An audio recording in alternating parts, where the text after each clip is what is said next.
விசாகப்பட்டினம் துறைமுகத்தில் சைமன் தனது லெப்டினன்ட் தயாள் மூலம் தங்கம் மற்றும் கடிகாரங்களை கடத்துகிறார்.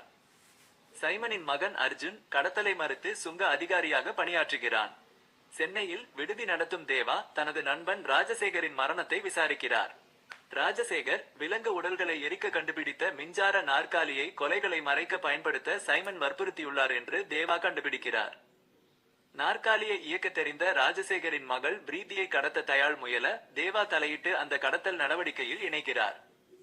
தயாள் தான் ஒரு இரகசிய போலீஸ் என கூறி தன்னை புதைக்க சொன்னதாக சைமன் தேவாவை நம்ப வைக்கிறார். ஆனால் தயாள் உயிருடன் வந்து பிரீத்தியை பணையகைதியாக பிடித்து நெல்லூரிலிருந்து தேவாவை மிரட்டுகிறான். தயாளனின் உத்தரவின் பேரில் துறைமுகத்தில் இருக்கும் பெட்டக அறையில் கூலிகளை இலக்காக கொண்ட ஒரு இதய கடத்தல் வளையத்தை தேவா கண்டுபிடிக்கிறார். அர்ஜுனை கொல்லும் கட்டளையை நிராகரிக்கும் தேவா அர்ஜுனை தப்பிக்க வைக்கிறார்.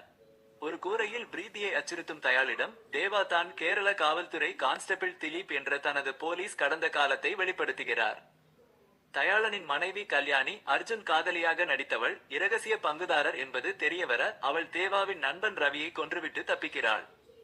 பிரீத்தி ரயிலில் தப்பிக்கிறாள். அவள் அனுப்பும் ஒரு குறியீட்டு அழைப்பின் மூலம் பிரீத்தி தேவாவின் மகள் என்று வெளிப்படுத்துகிறாள்.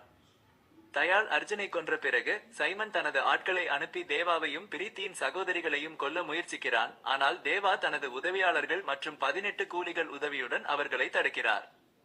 சைமன் கல்யாணியை கொன்றுவிட்டு பிரீத்தியின் இதயத்தை அறுவடை செய்ய அவளை கைப்பற்றுகிறான்.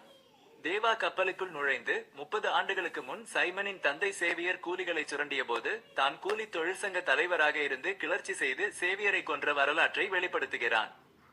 பிரீத்தி தனது மகள் என்று சைமனிடம் கூறும் தேவா அவனை கொல்கிறான். கூலிகள் கப்பலை அழிக்கிறார்கள்.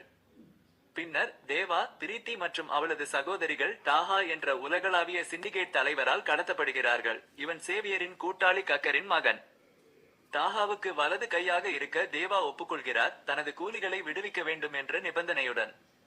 தயாள் உயிருடன் புதைக்கப்படுகிறான். பிரீத்தி வெளிநாட்டிற்கு புறப்படும் போது தேவாதான் தன் தந்தை என்று தெரியாமல் அவனை மாமா என்று அழைத்து விடைபெறுகிறாள்.